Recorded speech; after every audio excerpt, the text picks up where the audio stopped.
안녕하세요. 네, 한국교회 생태정의 아카데미의 뜻깊은 자리에 함께하게 되어서 엄청 기쁩니다. 지금 이제 직접 마주할 수는 없지만 지금 이렇게 또 많은 분들이 함께 줌으로 접속해 주셔서 좀 그 느낌을, 워낙 또 줌이 요즘은 익숙해져서 그 느낌을 좀 받고 있고요. 또 아까 우리 들어보니까 또 유튜브나 여러 이렇게 영상이 녹화가 되어서 이 시간에 듣지 못하는 분도 듣는 거로 알고 있습니다. 그래서 오늘 주제가 이제 생물 다양성과 생태 정의잖아요. 그래서 우리가 생태 정의에 입각한 이 생물 다양성에 대한 여러 줄기들을 한번 살펴보는데, 사실 우리가 어떤 교회의 성서적인 맥락과 어떤 철학적인 의미에서 생태 정의를 살펴보는 것은 아마 다른 선생님들이 충분히 짚어주실 거라고 보고, 저는 그 맥락에서 생물 다양성과 관련된 여러 이 개념과 우리가 처해 있는 그 상황을 다시 한번 짚어보면서 결과적으로 우리 한국 교회에서 여러분들이 할 수 있는 실천적인 활동을 고민해보고 함께 해나갈 수 있는 좀 그런 것을 좀 생생하게 좀 과제로 도출해 볼 수 있는 그런 것을 좀 기여해보고자 여러 내용들을 한번 정리해 보았습니다. 그런 고민에 충분한 밑거름이 되기를 좀 저 나름대로 한번 희망을 하면서 알려드리도록 하겠습니다. 네, 이제 기후위기라는 이 키워드는 사실 이제 우리 사회에서 기본적인 이 디폴트로 자리 잡았잖아요. 그래서 이거 사실 기껏해야 이제 1년 반 정도 우리나라 현실에서는 우리한테 우리 손바닥에 올려놓은 지가 얼마 되지 않은데, 여전히 그래도 이 기후위기로 인한 우리 인간 생활의 피해 또는 여러 어떤 사회적 약자와 또는 이제 뭔가 좀 이렇게 그 인권의 어떤 그 불편함, 여러 가지 그런 부분들에서 많이 좀 얘기되어 오잖아요. 근데 우리 인간의 삶과 여러 가지 불편함뿐만 아니라 사실 이 지구상에 살고 있는 많은 생물들의 어떤 그 극한 환경에 처해 있는 어려움도 분명히 또 존재하거든요. 제가 넘겼는데 여기도 넘어갔나요? 네. 예. 그래서 사실 이제 그 최근에 기후위기에 대한 시민의 인식 조사 결과가 있었는데요.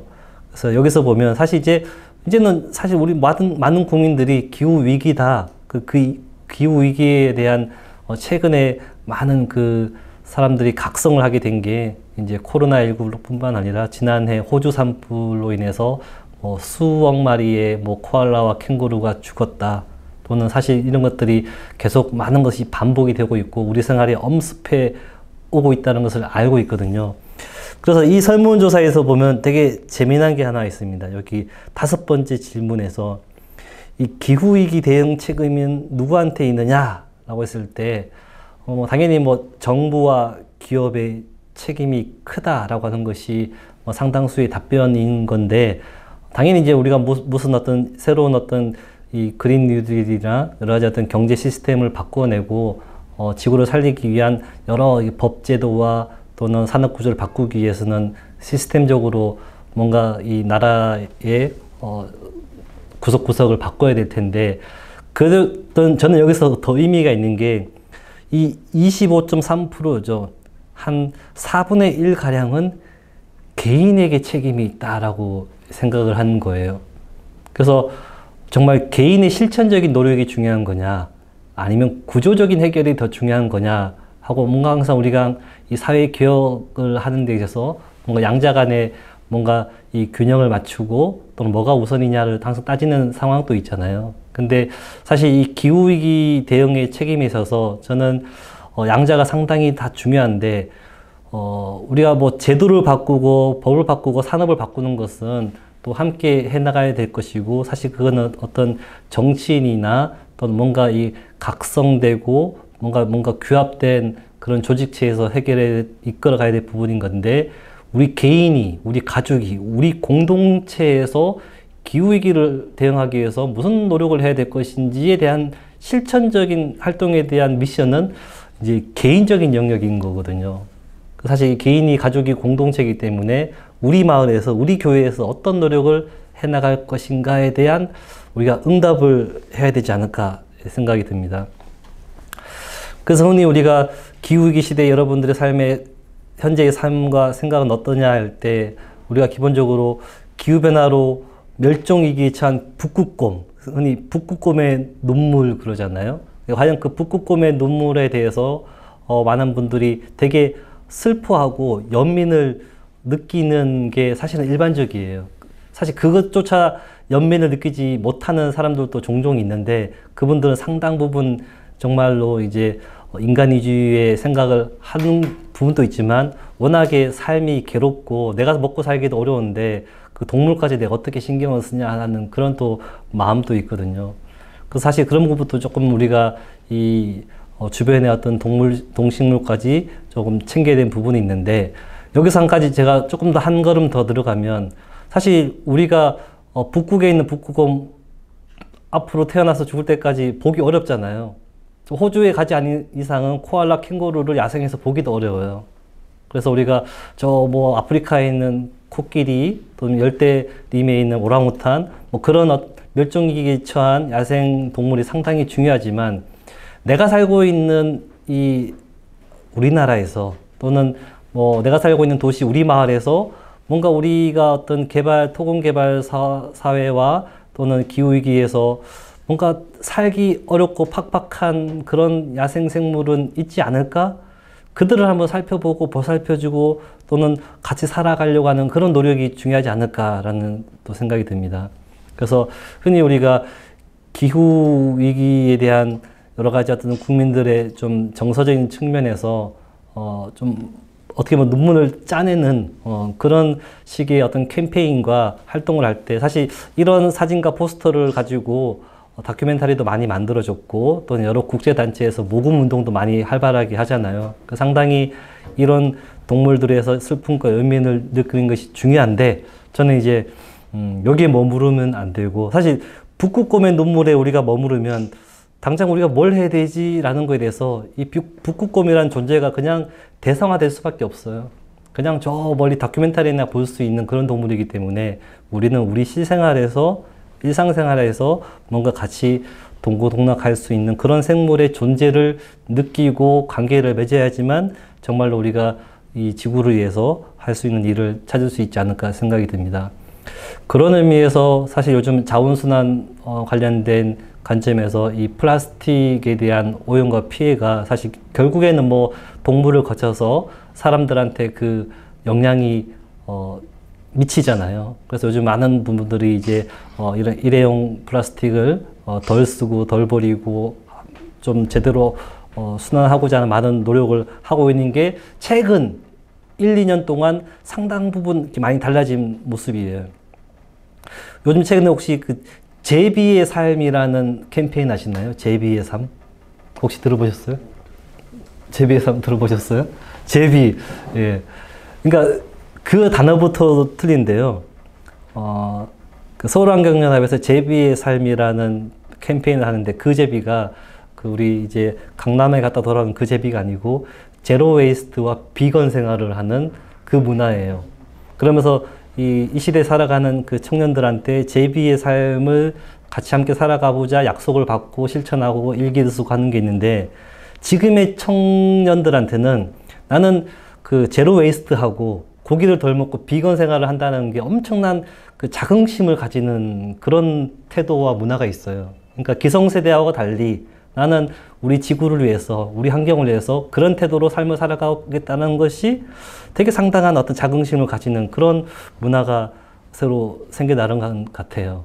그래서 우리가 지금 소위 말해서 기성세대가 생각하는 이 지구 환경을 바라보는 관점하고 지금의 20대 또는 지금의 청소년들이 바라보는 지구의 문제는 전혀 다르거든요. 아마 자녀분들과 또는 교인분들과 대화를 나눴을 때 정말 이게 달라요. 특히 이제 앞으로 살아가야 되는 이 청년들 입장에서는 자기의 미래이기 때문에 우리가 그냥 여러 가지 어떤 시혜적인 측면 또는 여러 가지 사회 계도적이고 도덕적인 측면에서 뭔가 캠페인을 하고 환경보호를 하는 것 같다면 이 아이들과 이 청소년들은 자기들의 삶을 위해서 여러 가지 많은 것들을 해 나가고 있거든요. 그래서 우리의 청소년들과 미래 세대를 위해서 좀 더 우리가 더 이렇게 손을 내밀어 줘야 될 것이고요. 이런 것들을 우리가 잘못된 정책으로 인해서 수많은 생명들이 난도질되었던 또 우리의 아픈 역사를 가지고 있잖아요. 그래서 여기서부터 충분한 교훈을 이끌어내야 되는데 여전히 이제 오늘날의 우리 사회에서도 생명에 대한 어떤 태도가 여전히 우리 사회에서 이제 탐욕과 생명에 대한 어떤 그 배려하지 않는 그런 사회가 여전히 주류인 거죠. 물론 우리가 설악산 국립공원의 사냥을 지키고자 하는 수많은 사람들의 염원과 또는 시민운동이 지금까지 있어 왔지만 여전히 이제 경제 성장과 특히 지역 개발에 많은 사람들의 욕구에 의해서 이런 것들이 좀 부차적인 것으로 치부되고 또는 서로 간의 어떤 갈등이 계속 유발되고 하는 것들이 여전히 우리한테 놓여진 그 상태인 거고요. 당연히 지리산에 이제 최근에 반대가 쓴 것도 마찬가지인 거죠. 그래서 제가 다시 한번 함께 좀 질문을 드리고 같이 고민해 보고 싶은 것은 여러분 혹시 사냥 보신 적 있어요? 야생에서? 거의 어려워요. 반다가 쓴 것도 뭐 동물은 아닌 이상은 어렵죠. 우리가 지리산의 사냥, 설악산의 사냥, 지리산의 반다가 쓴 곰은 정말로 우리가 우리나라 자연환경에서 지켜야 되는 아주 엄정한 이 핵심적인 지역에서의 그 영물 같은 존재로서의 아주 생명인 건데요.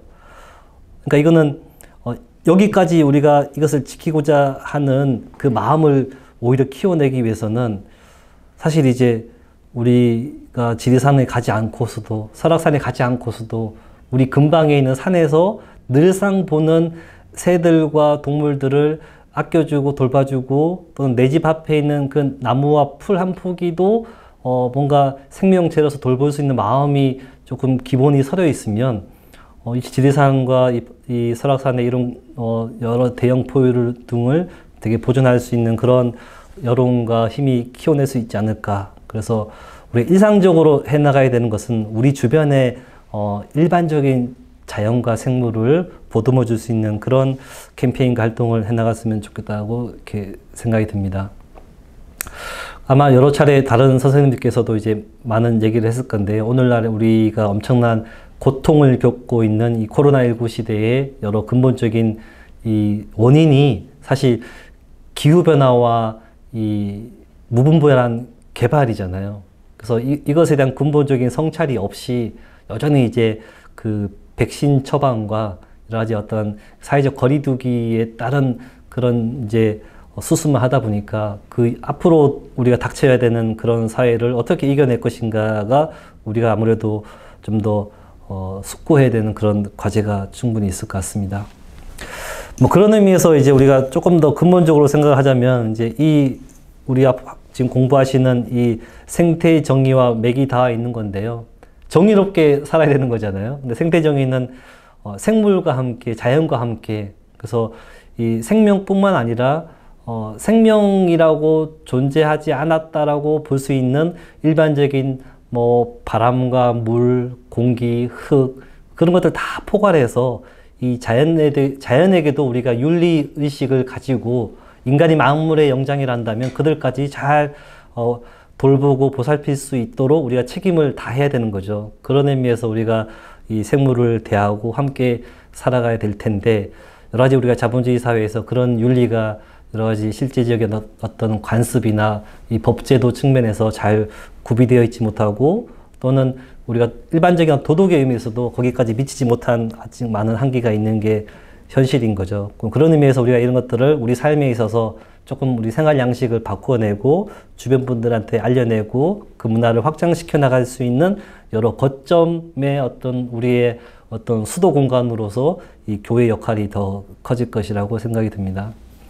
그래서 너무 또 이렇게 무거운 그 이야기로 접근하면 사실 또 많은 분들이 함께 할 수 있는 영역이 또 제한적일 수밖에 없는데 그런 의미에서 조금은 가볍게 접근하자고 한다면 이것이 제가 봤을 때는 생태 감수성이거든요.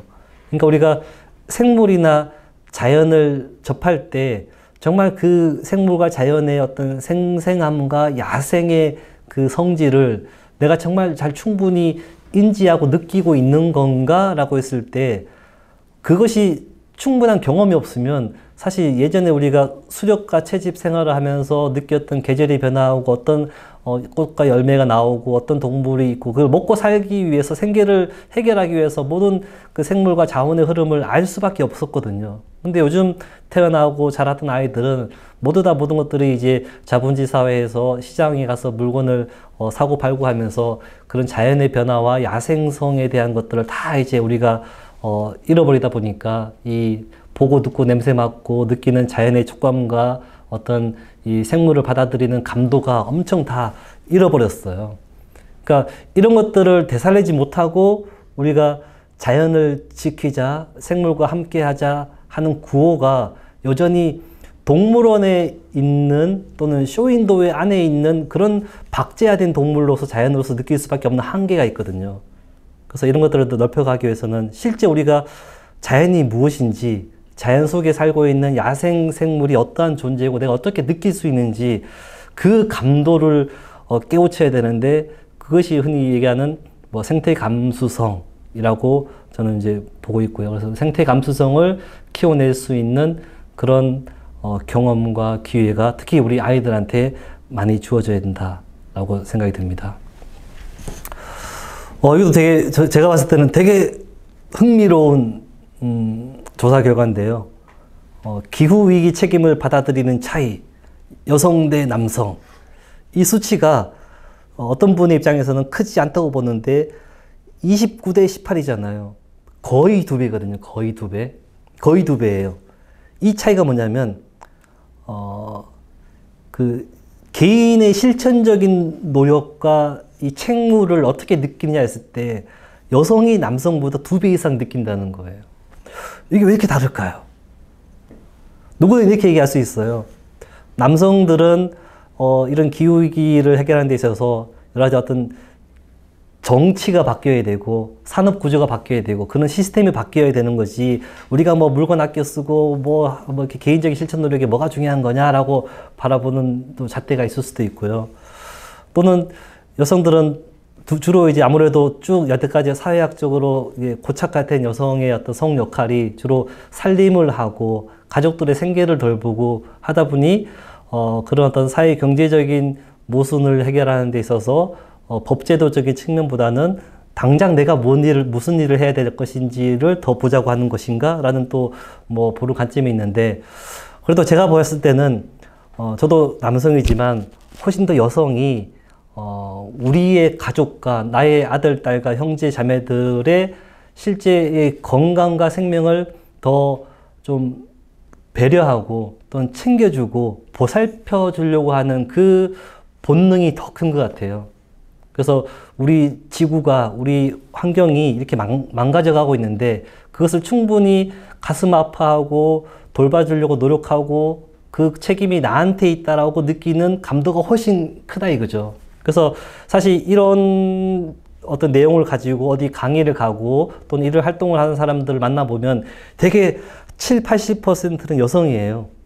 상당히 무시할 수 없는 현재의 현실이자 경향이거든요. 그럼 이런 상황이 한다면 실제 우리 여성들을 전면에 내세워서 이 기후위기를 타개하기 위한 실천 행동과 그런 문화를 더 키워나가야 될 것이고 그런 의미에서 조금 열심히 활동하는 남성들이 있다면 더 이렇게 칭찬을 해주고 더 용기를 주고 함께 해나갈 수 있는 그런 또 역할도 줘야 될 것 같습니다. 그 다음에 이제 우리가 살고 있는 도시의 이 상태에 대해서 좀 더 한번 살펴보도록 하겠습니다. 대부분 우리는 아마 도시에 살고 있는 사람들의 절반, 한 63분의 2 정도가 아파트에 살고 있잖아요. 아파트. 특히 우리는 아파트라는 존재가 여러 가지 많은 그런 단순히 사는 곳 이상으로 우리의 어떤 재산의 가치와 또는 이 부동산 집가 상승에 대한 욕망이 투여되어 있는 곳이기도 하잖아요. 그래서 우리 사회에서 이 어느 아파트에 산다라는 것 자체가 상당한 그 어떤 이 땅에 대한 어떤 가치를 대변하는 잘못된 그런 표상이 되는 존재이기도 한데요. 그래서 지금 우리가 이 아파트가 여전히 빼곡히 들어서 있는 이 하나의 어떤 단면이 이 구릉지에 남겨진 자연의 산이 있어요. 지금 뭐 섬처럼 남겨져 있죠. 그리고 이 달동네 끝까지 점점점 아파트가 올라갔다가 지금도 다세대 연립주택으로 대부분 빼곡히 있지만 이 지역도 사실 최근에 또 여러 가지 도시재생사업이나 재개발 재건축으로 또 이렇게 변해가려고 하고 또 이 지역도 30년만 지나면 우리는 건축 내구 연한이 30년, 40년이 지나면 다시 아파트를 허물고 새로 짓고자 하는 그런 이제 문화에 살고 있는 거잖아요. 그러면서 우리는 100년이 존속하는 그런 마을과 그런 어떤 집의 어떤 역사를 가질 수 없는 사회인 거죠, 현재로서는. 그래서 당장에 우리가 이 도시의 어떤 꿈틀거리는 욕망을 어떻게 뭔가 제어하고 이 안에서 생명과 평화를 더 안착시키냐 하는 어떤 또 그런 사명이 있는데요. 그래서 요 안에서 볼 때도 우리는 지금 눈에 보이는 요 남겨진 자연을 어떻게 하면 더 최대한 잘 보존하는 것인가가 제가 봤을 때는 절대적인 명제가 아니에요. 이거는 이제 더 이상 이거를 까부술 수는 없어요. 도시계획상. 아무도 이걸 홀라당 이거를 배워가지고 도시를 만들자고 하지는 못할 거예요.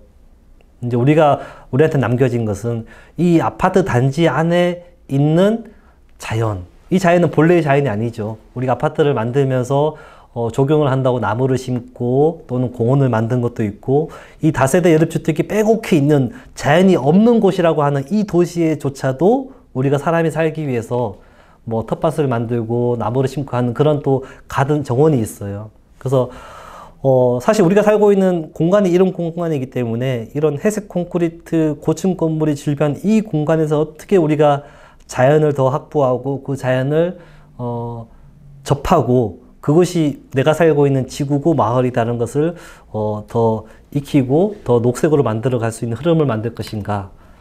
사실 이런 것도 사실은 우리가 살고 있는 또 하나의 마을이거든요. 우리 연립주택, 다세대 주택이 빼곡히 들어찬 이 공간. 기껏해야 학교 운동장이 있거나 또는 교회 마당이 있거나 또는 조그만 어린이 공원이 있거나 그런 곳이 숨 쉴 수 있는 곳이잖아요. 이런 곳에 사는 사람들은 그나마 숨 쉴 수 있는 곳이 이제 옥상밖에 없는 거죠. 옥상에 자기네들이 이제 스티로폼 박스나 뭐 텃밭을 만들어서 그런 어떤 그 녹색을 열망하는 것을 표출할 수밖에 없는 건데 이런 공간에서도 우리가 어떻게 하면 자연을 벗삼아서 조금이라도 뭔가 좀 이렇게 여유를 느끼게 할 수 있는 문화를 가지게 할 것인가를 한다면 우리가 골목길을 어떻게 갖고 나갈 것이냐, 옥상의 공간을 어떻게 활용할 것이냐, 또는 중간중간에 있는 여러 교회와 공공기관을 어떻게 연결시킬 것이냐, 많은 것들을 해야 되는 거죠. 그래서 결과적으로 우리가 앞으로 해 나가야 되는 실천 행동은 설악산과 지리산에 있는 게 아니고 이 마을에서 그 해답을 찾아야지만 우리는 설악산과 지리산을 지킬 수가 있고 북극곰의 북극곰을 지킬 수 있다고 생각이 듭니다. 네, 다음. 네. 그래서 우리가 살고 있는 도시도 생태계예요. 자연과 도시가 분리된 게 아니고요. 어차피 우리는 지구라는 생태계잖아요.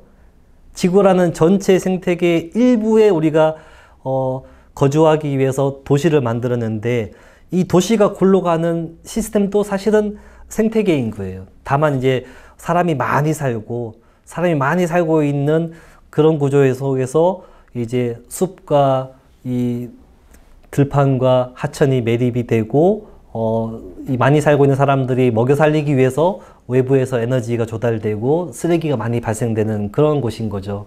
그래서 이런 것에 대해서 어떻게 하면 에너지를 덜 쓰고 쓰레기를 줄이고자 하는 시스템을 어떻게 하면 안정적으로 가져갈 것인가, 이 생태계 측면에서 바라봐야 되고요.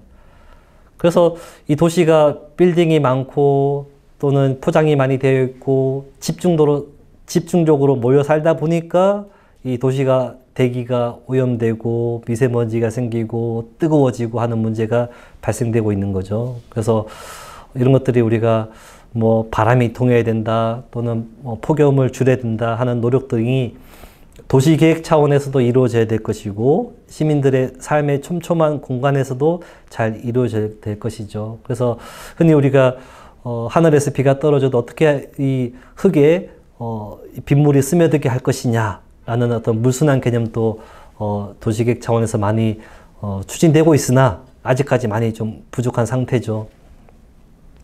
우리 주변에 산에 가면 산에 있는 게 그냥 멀쩡한 숲은 아닌 거죠.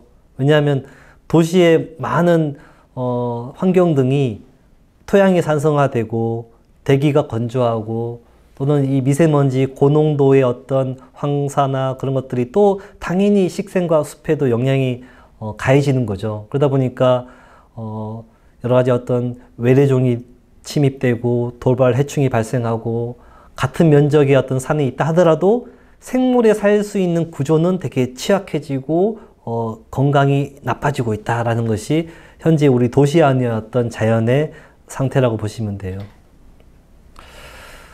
그러면 오늘 그 핵심적인 어떤 우리가 좀 학습을 하고 다뤄야 되는 생물 다양성인데요. 사실 생물 다양성이라는 말이 우리가 일상적으로 쓰는 말이 아니잖아요.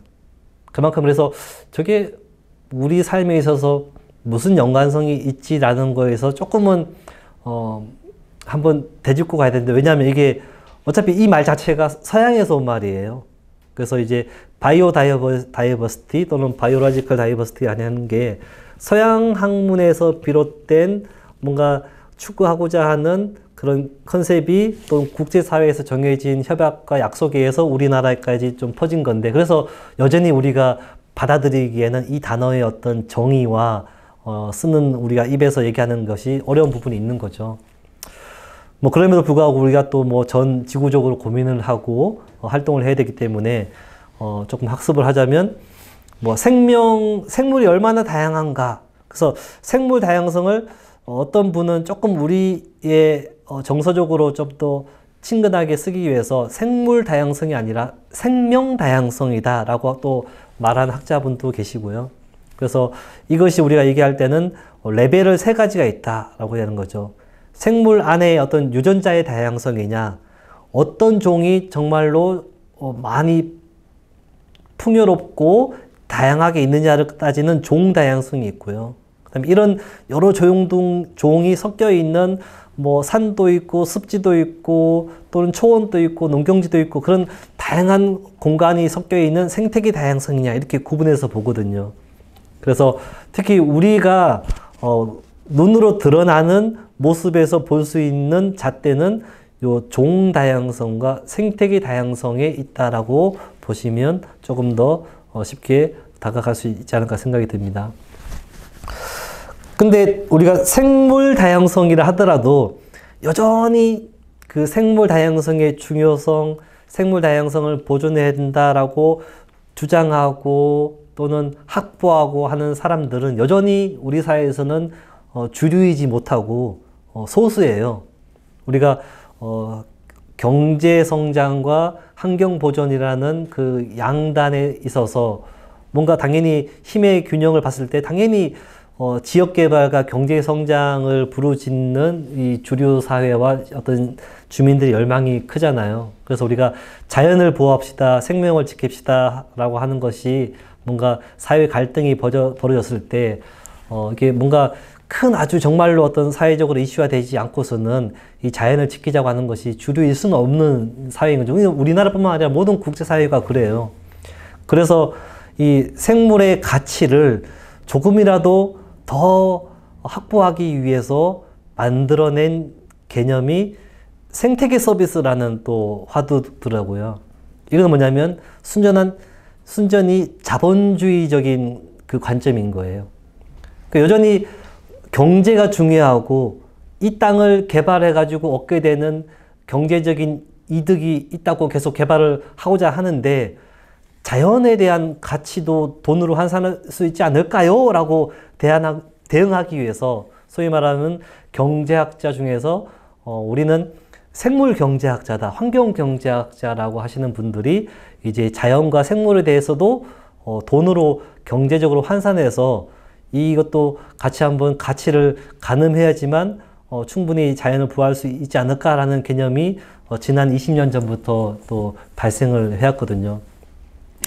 그래서 어떻게 우리가 생명에 대해서 자연에 대해서 돈으로 환산할 수 있을까요? 라고 또 철학적으로 반문하시는 분도 있지만 여전히 어떤 주류 경제학자, 주류 경제 성장을 대응하기 위해서 이곳을 개발했을 때 얻게 되는 경제적인 이득에 대응하기 위해서 이곳을 개발하지 않았을 때 남겼을 때 우리가 얻을 수 있는 인간의 어떤 물질적인 혜택 또는 이곳을 개발했을 때 우리가 오히려 이곳을 관리하기 위해서 치료해야 되는 비용도 따져야 되는 거죠. 그런 의미에서 생태계 서비스에서 많은 것들을 또 이제 우리가 인간이 얻게 되는 공급, 조절, 문화 또는 부양에 대한 서비스를 막 또 계산해서 하는 그런 측면이 또 있습니다. 그래서 이미 서구 사회에서는 이 생태계 서비스에 대한 영향평가와 이 개발과 생태계 서비스의 어떤 균형을 갖추는 것들이 상당 부분 제도화가 되었는데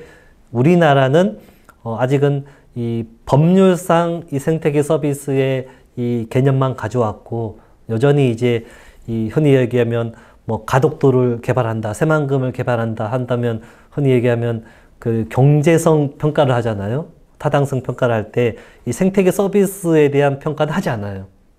경제성 평가는 이제 비용 편익 측면에서의 평가만 하고 있는 거죠.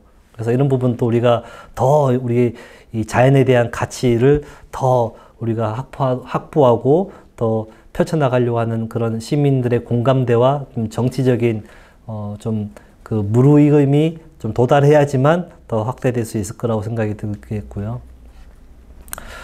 그래서 여전히 뭐 우리나라나 또는 이 생물 다양성을 좀 주창하는 그룹의 뭔가 슬로건에 있어서는 뭔가 자연과 생물이 인간과 함께 조화로운 지구라는 그런 슬로건으로 많은 어떤 어떤 슬로건을 만들고 또는 이런 어떤 심볼도 만들었던 뭐 그런 여러 가지 흐름도 있어 왔었습니다. 하지만 이 생물 다양성이 손실되는 것은 자연의 변화보다는 인간에 의해서 발생된 측면이 훨씬 많게 진행이 되고 있는 상황에 우리가 노출되어 있고요. 그래서 특히 기후변화에 의해서 이 자연의 조건이 바뀌잖아요. 기온이 상승하고, 뭐, 토양과 바다가 산성화되고, 또는 이제, 빙하가 녹게 되고, 또는 우리가 느끼게 되는 이 잦은 가뭄, 또는 태풍의 증가, 또 비가 많이 오면서도 또 봄, 가을에는 또 가물고, 또는 갑자기 겨울이 추워졌다가, 그런 어떤 극한 기후 현상들이 자연의 서식지를 변화시키기 때문에 생물종들이 그 적응을 하기 엄청난 극심한 상황이 도달한다는 거죠. 그래서 그 어떤 환경 조건에 적응을 하면 그 생물은 남을 수 있지만 적응하지 못하고 여러 가지 어떤 무참하게 이렇게 교란된다면 그 생물들이 멸종에 처한 그런 어떤 구조를 가지고 있는 상태인 거죠. 그래서 대표적으로 이제 국제사회에서 뭐 북극곰, 모랑우탄, 뭐 판다곰, 코끼리, 이런 바다거북 이런 생물 등을 대상으로 많은 캠페인을 벌이고 있고 꼭 그런 동물뿐만 아니라 우리가 겪고 있는 많은 식물과 동물 등이 당장에 멸종되지 않더라도 이게 기후가 바뀌면 출현하고 번식하고 행동하는 시기가 엄청 교란이 되거든요. 그렇다 보니까 이 식물과 동물이 분포하는 범위와 이동하는 경로가 바뀌고 이 식물과 동물 간에 오랫동안 쌓아왔던 서로 간의 어떤 상호관계와 어떤 공생의 관계가 있는데 얘네들이 나타났을 때 얘들이 잘 나타나야 되는데 그런 어떤 생물 계절이 바뀌다 보니까 엇박자가 발생이 되어서 많은 것들이 교란되는 상황을 현재 목도하고 있죠. 올해 그 벚꽃이 엄청 일찍 폈어요. 거의 뭐 100년 만에 우리 기상 관측 이상 역사상 가장 일찍 폈다고 했고 또는 박새들의 번식도 엄청 빨라졌고 그에 따라서 뭐 벌이 나오고 애벌레가 생기고 하는 것들이 막 이렇게 시스템적으로 꼬여버리는 그런 사회에 우리가 도달해 버린 거죠. 그러다 보니 여러 하천이나 갯벌이나 어떤 그 경자가 하는 곳에서 살고 있는 식물과 곤충과 새와 또 포유류의 어떤 출현과 서로 간의 어떤 먹이사슬의 관계가 엄청 꼬여버리고 어떤 종물들은 대발생을 하고 어떤 종물들은 싸그리 멸실돼 버리는 그런 구조 속에 살고 있는 거죠.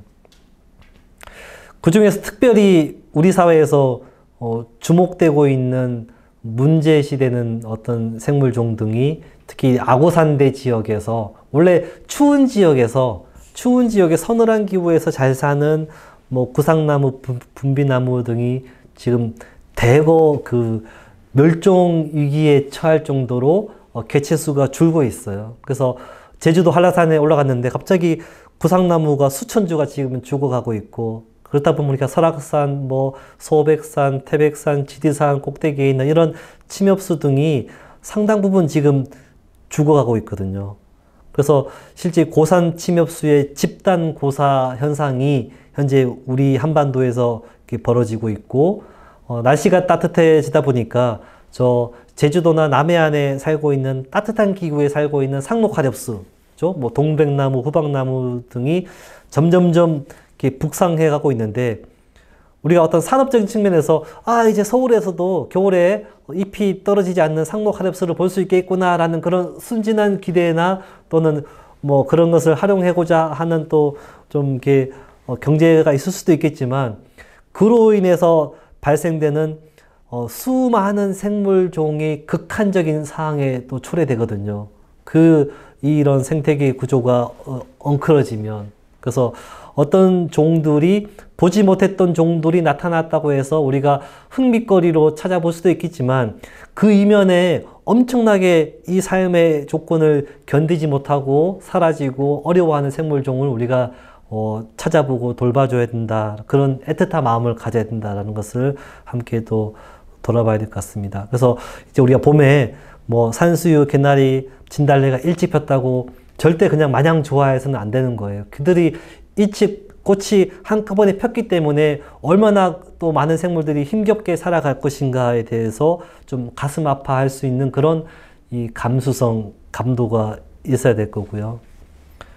그에 따라서 많은 새들도 번식 시기가 빨라지고 또 최근에 개구리, 경칩 그러면 우리가 뭐 3월 15일인가요? 적어도 뭐 2월 말 이때나 개구리가 산란하고 그랬는데 요즘은 1월 달 돼도 개구리가 나와요. 서울의 남산에. 예. 뭐 얘들이 산개구리가 이제 봄이 된 줄 알고 딱 나왔는데 알을 낳아버렸어요. 그러면 그때부터 봄이면 그나마 개구리한테는 다행인데 조금 며칠 지나서 또 완전히 이 한파가 불어닥쳐서 알이 또 얼음 안에 확 갇혀버려요. 예. 그러면 이제 이 얼음 안에 있는 산개구리 알이 또 다 죽진 않아요. 또 꾸역꾸역 또 살아남는 애들도 있고 그런 어떤 혹독한 그런 시간의 계절을 애들이 겪고 있는 거죠. 예.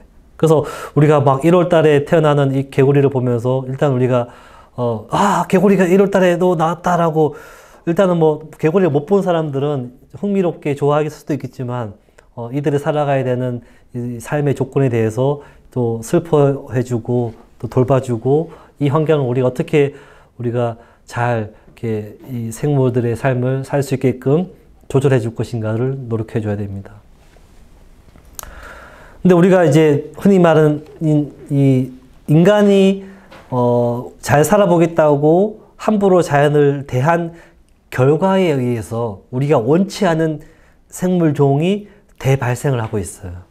흔히 이제 우리가 해충이라고 얘기하는, 그러니까 농사를 짓는 사람들의 입장에서 해충, 또는 갑자기 멀쩡한 나무가 쓰러지게 만드는 뭐 흔히 얘기하는 뭐 소나무 제선충, 참나무 시드름병의 매개충, 또는 미국 흰불나방 이런 곤충들이 대발생을 하고 있거든요.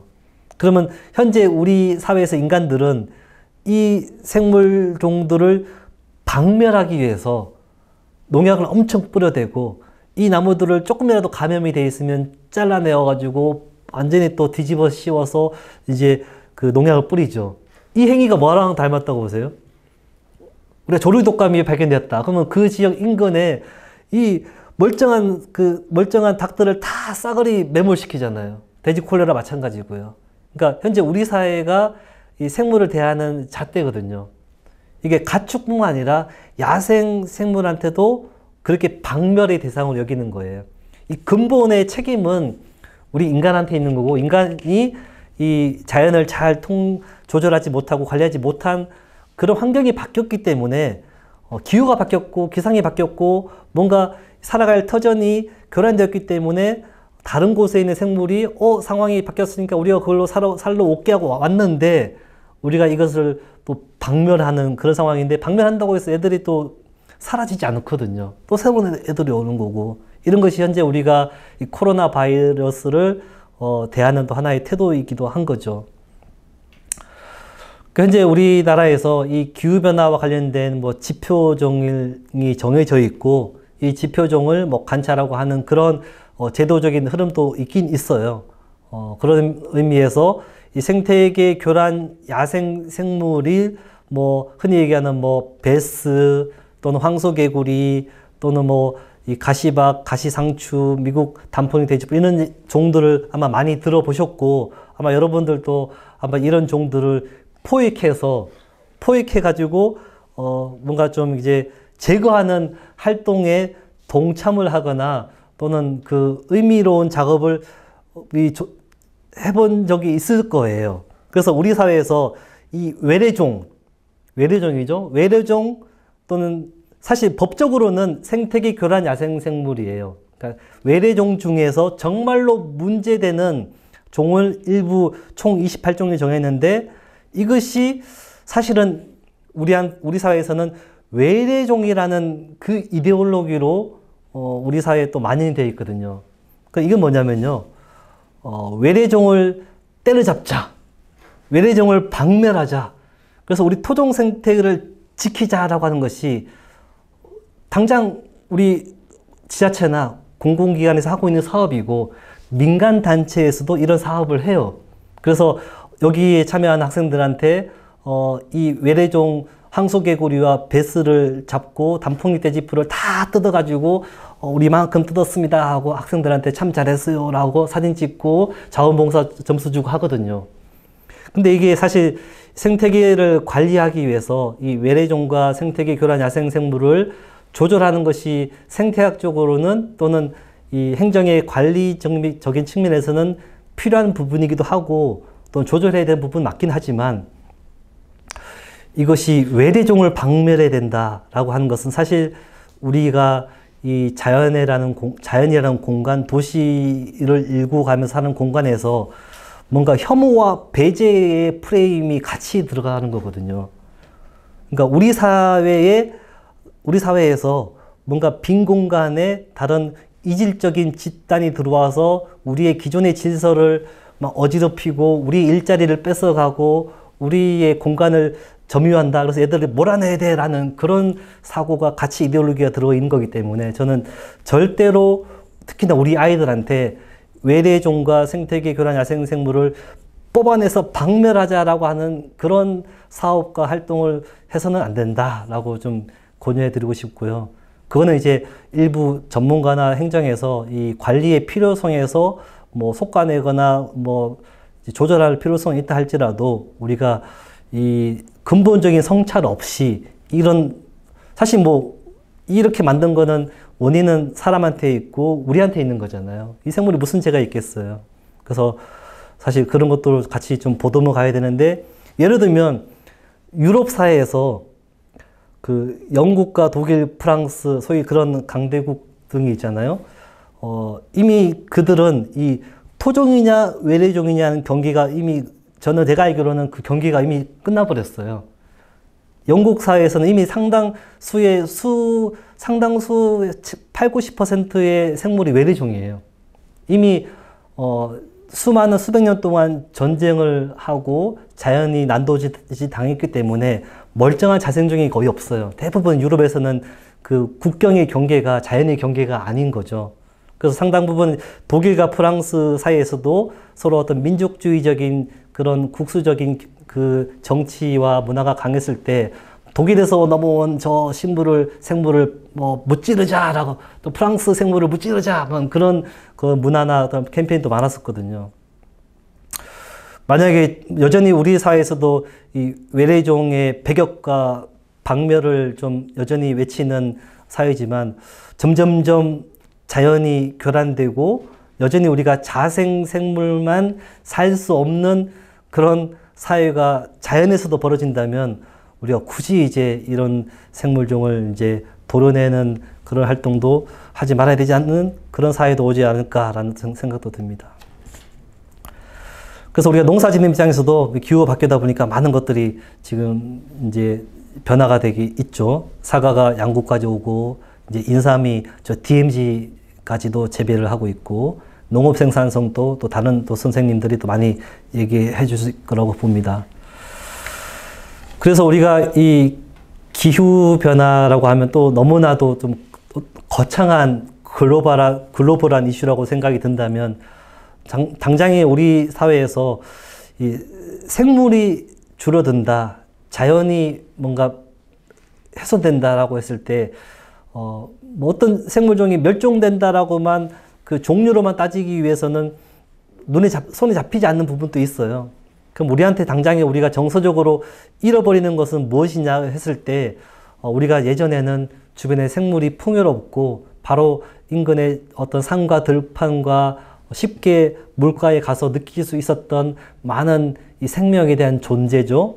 어떤 우리가 이철에 가면 야생화를 찾고 또는 물고기를 찾아보고 또는 잡고 개구리, 도롱뇽을 잡아보고 또는 가을 단풍의 어떤 그런 추억도 생각하고 하는 것, 많은 그런 계절과 어떤 장소에 따라서 느낄 수 있었던 생태 감수성을 체험할 수 있고 진작시킬 수 있는 그런 기회와 또는 그런 경험을 가질 수 있는 것들이 사라지는 것이고, 그런 개인의 어떤 능력이 모이면 집단의 어떤 기억이 되면 그게 문화가 되는 거잖아요. 그래서 그런 것들이 그 마을에서 어떤 특정한 장소에 깃들어져 있는 생태적인 문화에 대한 그런 표상이 사라지면 과연 우리가 아파트가 즐비하고 계속 30년, 40년마다 다 뜯어고치고 다시 짓고 하는 곳에서 우리가 어떤 자연의 요소를 남길 수 있을 것인가에 대해서 상당히 좀 미래가 암울해지는 거죠. 그래서 현재의 도시 공간에서 우리는 어떠한 생태적인 존재와 야생성을 좀 간직해 가면서 그것을 우리 아이들한테 물려줄 것인가를 이 감수성과 문화에 대한 잣대로 한번 고민해 봤으면 좋겠습니다. 그래서 이미 이제 생물 다양성만 중요한 것이 아니고 생물이 다양하고 생물이 다양한 서식처가 또 존재가 다양하다 보니까 그 생물을 접하고 생물을 통해서 우리가 생계를 해결하고 또는 생물을 이렇게 활용한 저장, 가공한 그런 습성이 문화로 발현되는 것이 또 문화 다양성인 거죠. 그래서 우리가 이런 고밀도 도심 사회로 변화하기 전에는 우리의 모든 어떤 이 문화가 이 생물과 관련된 다양한 문화가 있어 왔다. 물론 이제 우리가 도시이기 때문에 이런 것들을 직접적으로 다시 한번 살려내기는 어렵지만 이제 도시 공간이라 할지라도 조금 더 변형되고 좀 달라진 측면에서라도 지금 아까 말했던 제비의 삶을 얘기하잖아요. 제로 웨이스트, 비건의 어떤 그런 자긍심을 가지는 청년들의 문화가 있듯이 우리 도시 안에서는 어떠한 생태 문화를 더 새롭게 만들어 나갈 것인가가 또 과제가 되는 거죠. 네, 넘어가고. 그래서 우리가 도시라는 것이 기본적으로 우리가 자연을 망가뜨린 주범이라고 일컬어지는데 그렇게만 말해버리면 할 수 있는 게 없는 거예요. 왜냐하면 우리 상당수의 사람들은 도시에 살고 있고 계속 도시화가 진행되고 있고 계속 뜯어고치는 이 공간인 건데, 그래서 이 서구의 어떤 스톡홀름의 어떤 그 회복력 센터에서 10개의 키 메시지가 뭐냐면 오히려 도시의 해답이 있다는 거예요. 왜냐하면 도시에 사람들이 모여 살다 보니까 사람들이 숨통을 가질 수밖에 없거든요.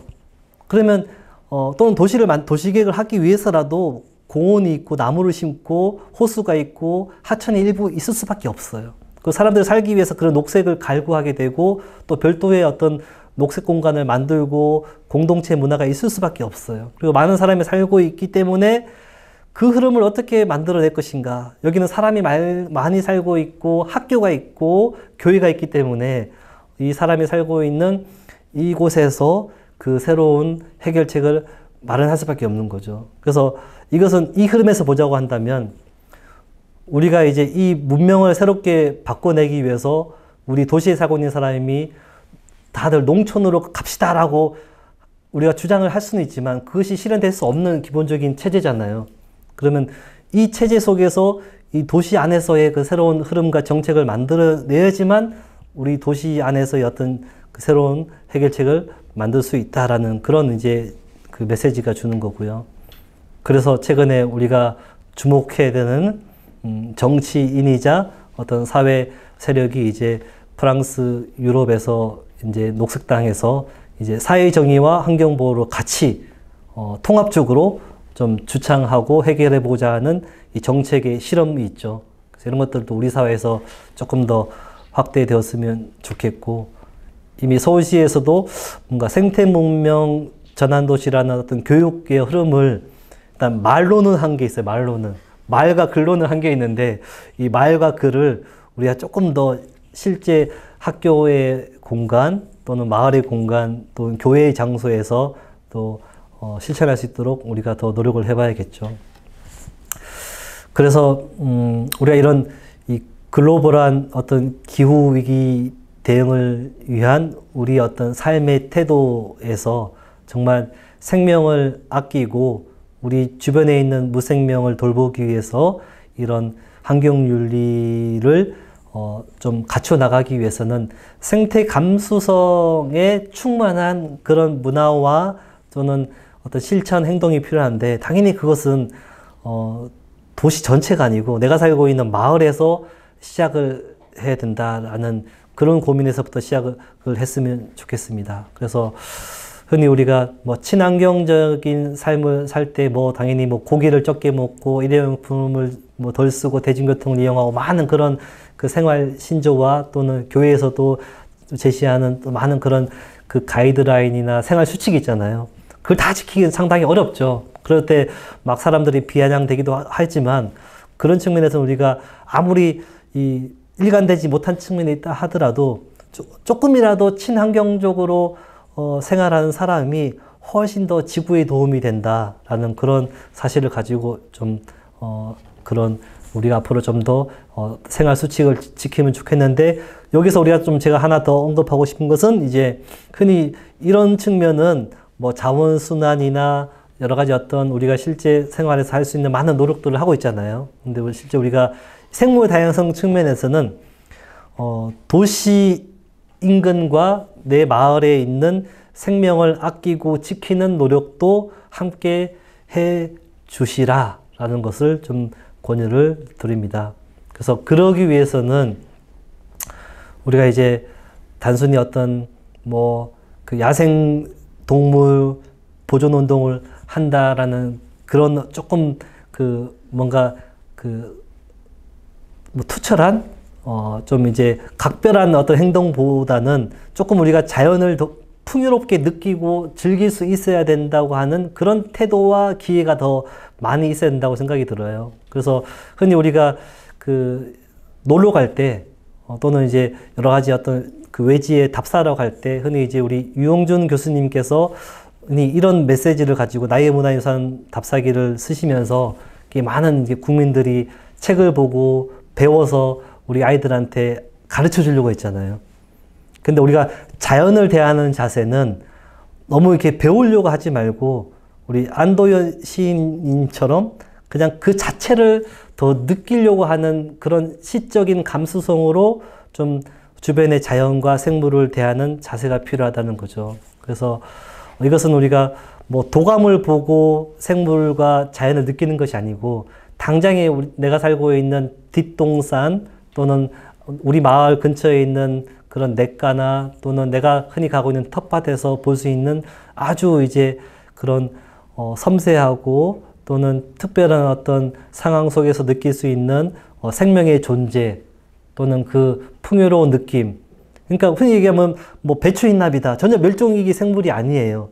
근데 배추흰납이 또는 뭐 고추잠자리 또는 뭐 아침에 상쾌한 그런 바람의 느낌 또는 산에 아침에 또는 야간에 갔는데 정말 어떤 자연의 충만함으로 느낄 수 있는 그런 존재와 풍요로움, 그런 것들을 우리 그 교인들과 특히 우리 아이들이 더 풍요롭게 느낄 수 있는 그런 좀 체득할 수 있는 기회를 줘야 된다 이거죠. 근데 그걸 하려면 워낙에 기본적으로 우리의 삶의 이 태도와 조건 등이 이런 어떤 것을 느낄 수 있는 감각을 많이 다 잃어버렸어요. 그래서 이런 것을 느낄 수 있도록 좀 이제 누가 좀 도와주고 견인해주고 좀 기회를 줄 수 있는 그런 프로그램이 많았으면 좋겠다는 거죠. 그런 의미에서 최근에 뭐 이런 생물들을 탐사하는 프로그램들이 많아요. 탐사하는 프로그램이 거창한 것도 아니고요. 예를 들면 당장에 우리가 일구는 텃밭에서 어떤 생물이 있는지 찾아봅시다. 또는 우리 마을에 있는 공원에 어떤 생물이 있는지 한번 찾아봅시다 라는 그런 것도 중요한 프로그램이 될 수 있을 거고요. 뭐 도심에 찾아오는 제비의 어떤 이 삶을 돌아보면서 어떤 우리 마을의 인심이 얼마나 좀 풍요로운지 또는 인심이 얼마나 각박한지 그걸 보면서 제비와 함께 살고 있는 우리 마을을 더 좀 일구어 나갑시다 라는 것도 할 수가 있겠죠. 그 최근에 뭐 우리 동네에서 이런 청개구리와 맹꽁이와 또는 새들을 관찰하고 기록하고 공유하고자 하는 그런 여러 가지 활동 등이 많이 좀 생겨나고 있어요. 그래서 우리가 직접 이용하고 있는 공원에서도 이런 생물을 탐사하고 기록하고 알리는 그런 작업 등이 많이 생겨나고 있고요. 그래서 뭐 참새 되게 흔한 존재잖아요. 흔한 존재인데 이 참새를 우리가 어떤 관점에서 어떤 대상으로 연민을 가지고 참새의 존재를 인지하고 그들로부터 자연의 소중함을 우리가 느끼고 알려나갈 것인가. 이 참새의 정겨운 이 데이트하는 장면을 이렇게 사진을 찍고 우리가 일상적인 어떤 자연의 존재로서 우리 공원에 이런 참새가 아주 멋지게 살아가고 있는 모습을 볼 수 있다라는 이런 것을 같이 공유하고 알리는 그런 태도인 거죠. 그러다가 여름철 되니까 뭐 깨꼬리와 이런 딱새도 오더라는 그런 또 설레임과 기다림을 갈구할 수 있는 그런 문화. 제가 살고 있는 부천은 정말로 자연 환경이 거의 멸실되다시피 별로 없는 곳이에요. 이미 하천도 거의 없고 산도 얼마 남지 않았는데 여기서 이제 문화활동 하시는 분들이 멸종위 야생 생물은 별로 없지만 이 부천 지역에서 볼 수 있는 생물 등을 가지고 게임을 만들어 가지고 우리 아이들 청소년들이 내가 살고 있는 마을과 고장에서 찾아볼 수 있는 생물이 이런 게 있다고 하면서 또 같이 즐길 수 있는 그런 도구도 활용될 수 있는 거죠. 최근에 이런 것도 있어요. 우리가 야생 조류, 새를 보기 위해서 뭐 저 멀리 있는 백령도에 가고 우포 늪지에 가고 국립공원에 가고 그럴 필요가 없다는 거죠. 내가 살고 있는 아파트에서만 잘 보더라도 수십 종의 새를 볼 수 있다는 거예요. 관심이 없어서 안 보인 거지. 예, 찾아보면 이분이 1년 동안 관찰했는데 한 50종의 새를 관찰했대요. 예, 우리가 관심이 없어서 그런 거예요. 이미 어느덧 20년, 30년 된 아파트 단지에는 수십 종의 새들이 왔다 갔다 하고 특히 겨울철에 1km, 2km 떨어진 산에서 먹이를 찾기 위해서 내 집 앞 마당에 있는 그 나무에 떨어진 열매와 잎을 찾아서 막 또 돌아다녀요. 그걸 우리가 몰라서 모르는 거죠. 그래서 이미 우리한테 와 있는 이 생물의 존재를 우리가 어떻게 이제 인지하고 그러면 인지하면 반갑잖아요. 그럼 겨울철에 애들이 오는 새들한테 뭐 먹이라도 좀 줘야죠. 그럼 우리 베란다에다가 좀 땅콩이나 조금 먹다 남은 사과 껍질을 놓으면 새들이 또 찾아오거든요. 그럼 우리가 새들을 보면서 아, 우리 마을은, 우리 아파트 단지는 아, 뭔가 자연이 함께하는 곳이야. 그러면 이런 나무들을 함부로 이제 무자비하게 자르지 않고 좀 풍성하고 또 열매도 많이 달리고 뭐 그런 아파트로 가져가려는 그런 또 태도도 만들 수가 있겠죠.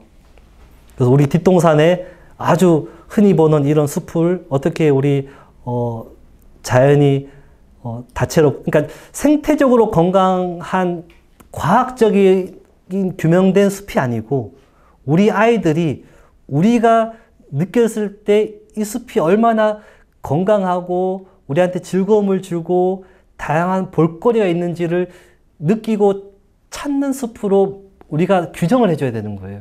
그래야지만 그 동네 숲의 가치가 높아진다는 거죠. 그런 의미에서 이 하천이란 존재도 무시할 수 없어요. 이 물줄기를 따라서 뭐 잉어가 살고 또는 뭐 버들치도 있고 또는 많은 갈대와 이 많은 버드나무를 보면서 늘상 이 자연의 존재를 느낄 수 있는 하천을 따라서 주민들이 함께 공동체 활동을 하고 있는 이 그 활동을 더 또 배양을 해야 될 것이고요. 어떤 분들은 매년 동안 이렇게 생물을 탐사한 걸 가지고 우리 동네의 생물 이야기라는 책자도 만들었어요. 물론 이게 시중에 팔지는 아직 않고 있는데, 그러니까 주민들의 입장에서 이게 생물 도감에 있는 도감 정보가 아니고 우리 동네에서 계속 관찰한 맹꽁이 이야기, 나팔꽃 이야기, 미꾸라지 이야기가 되는 거예요.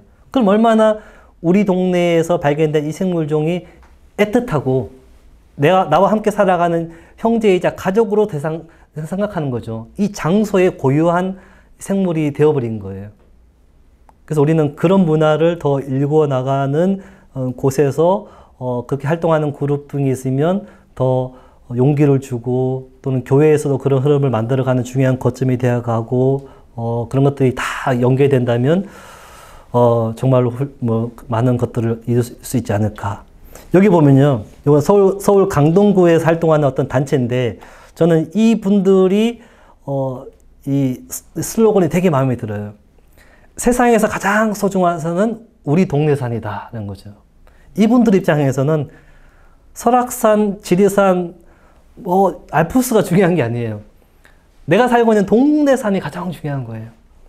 그 동네 산에서 흔하게 보는 딱따구리, 박새, 호랑나비, 사마귀 또는 이 도롱뇽, 맹꽁이가 중요하기 때문에 그들의 삶을 기록하고 의미를 부여하고 우리 아이들한테 즐거움을 주고 하는 것들을 이렇게 만들어가는 거죠.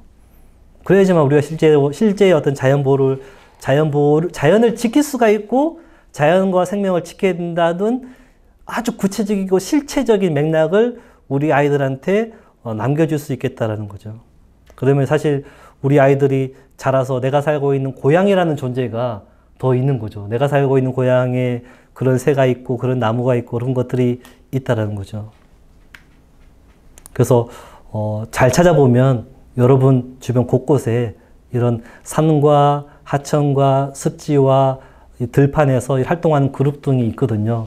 근데 그런 그룹 등이 지금까지는 주로 생물종만 그냥 제한적으로 관찰하는 분들의 한정되어 있는 부분들이 많이 있어요. 그런 분들의 활동을 최대한 좀 용기를 주고 끄집어내셔서 이 마을과 이 동네에서 좀 풀어낼 수 있는 그런 사업 등, 특히 우리가 이렇게 하려면 실제 농사를 지어보면, 실제 논농사를 같이 지어보면 이 농사를 짓는 과정에서 이 공동체 문화를 어떻게 일구어 가야 될 것인지에 대해서, 농사를 유기농으로 지을 수밖에 없잖아요. 공동체 농사를 하자면. 그러면 농약과 제초제를 뿌리지 않으면 엄청난 생물들이 꼬일 수밖에 없어요.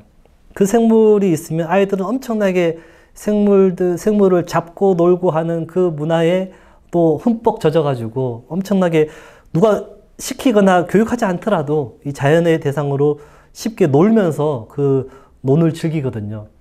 제가 지금은 안 하는데 한 2년 전까지는 한 5년 동안 제 지역에서 이 논농사를 아이들과 함께 지었는데, 우리 아이들이 한때 이제 유치원생부터 초등학교 2, 3학년까지는 논농사를 지었는데, 그 당시에 그 에버랜드를 갈래, 논에 갈래 그러면 아이들이 가장 원하는 건 논에 갈래.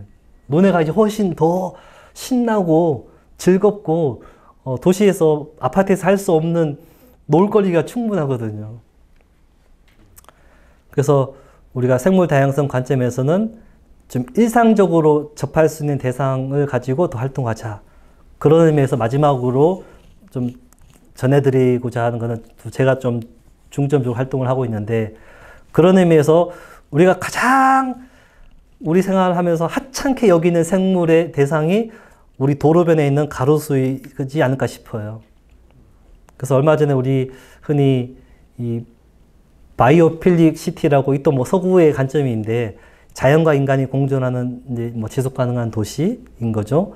그러면서 뭔가 우리가 인간이 갈구하는 이 녹색에 대한 이 근본적인 본능을 도시에서도 뭔가 도시계획적으로 또는 우리가 삶의 공간에서도 그런 문화가 일구어져야 되는데, 이 사진은 뭐냐면 우리 그 꾸리찌빠, 생태도시 꾸리찌빠를 쓰신 박용남 선생님께서 이 브라질의 어느 도시의 사진을 딱 보여줬는데, 이게 그냥 흔한 공원이 아니고 가로수더라고요.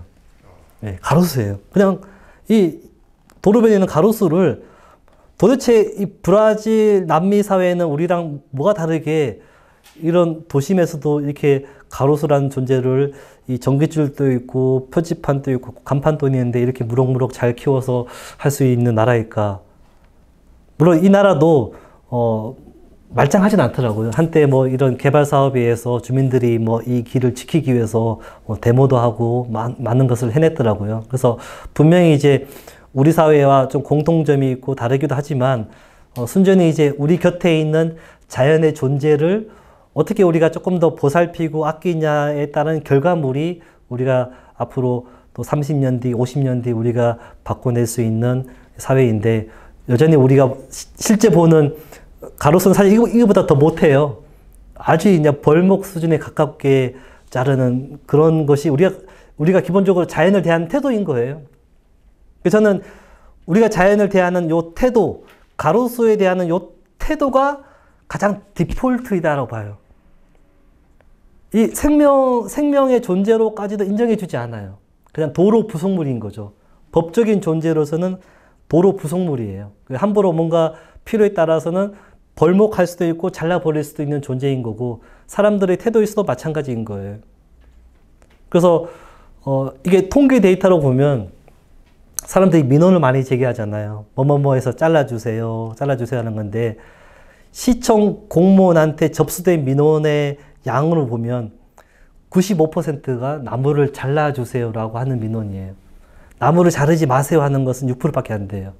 물론 실제 시민들의 마음은 이 정도는 아닐 거예요. 적어도 한 3분의 1, 40%가량은 저렇게 나무가 함부로 이유도 없이 또는 충분하게 공감이 되지 않는 상태에서 잘라지는 거에 대해서 좀 이제 뭔가 분노가 있지만, 실제 표명되는 분노는 엄청 기울어진 운동장이거든요. 사실 이게 우리 사회에서의 공무원이 일하는 기본 또 척도예요. 사람들 잘라달라고 하는데 어떡하냐 이건 거죠. 그래서 우리가 기본적으로 이 기울어진 여론, 기울어진 운동장은, 사실 우리는 자연이 저렇게 함부로 이렇게 뭔가 훼손되고 잠식되고 무참하게 이제 파괴되는 것이 안타까워만 할 뿐인 거지, 저것을 분노를 표출하고 저러면 안 된다고 소리치고 항거하고 민원을 넣는 사람은 아주 소수거든요. 그러다 보니까 현재 우리가 보는 이 도시에서의 자연을 다루는 방식과 관리의 결과가 아주 이제 인간 위주의 그런 사회인 거예요. 그래서 우리가 우리 주변에 있는 일상의 공간에 자연의 존재를 어떻게 대할 것인가, 그 태도부터 바꿔나가야 되는 거죠. 그래서 그런 어떤 이 자연물과 어떻게 공동체성을 배양할 것인가. 자연물과 공동체성을 배양하는 것은 결국에 사람 간의 공동체성을 배양하는 거랑 또 같이 맥이 닿아 있는 거예요. 이게 서로 기본적으로 서로 배려하고 또는 복돋아주고 또는 지켜주고자 하는 것들이 다들 혐오와 배제와 차별과의 반대인 거잖아요. 그래서 우리가 자연을 이렇게 잘 대하면 인간 사회가 또 잘 대하는 거고, 인간 사회를 그렇게 잘 대하면 결국에 또 자연물을 또 잘 대하는 거거든요. 그래서 그런 것들이 서로 시너지 효과를 발생시키는 거기 때문에 이런 공동체성을 어떻게 더 배양할 것인가. 근데 현재 우리 아이들한테 놓여진 이 자연의 존재로서의 디폴트는 이거다 이거죠. 당장 문 열고 나가면 간판을 가린다, 또는 뭐 열매가 떨어진다, 또는 뭐가 문제다고 해서 자연을 함부로 대해진 이 상황이 노출된, 그러면서 뭔가 이 내면의 황폐함이 생겨난 요 우리의 사회를 어떻게 이제 바뀌어 나갈 것인가 라는 것이 이제 우리한테 주어진 기본적인 이제 조건이라 보고요. 그래서 우리는 이제 이 생명의 권리, 나무의 권리, 앞으로 우리가 뭐 헌법을 바꾸거나 또 여러 가지 제도나 조례를 바꿀 때도 인간의 인권뿐만 아니라 이 자연의 권리, 생명의 권리, 강의 권리, 산의 권리까지도 같이 보장해주고 복돋아 줄 수 있는 그런 또 노력도 필요한 거죠. 그래서 우리가 이제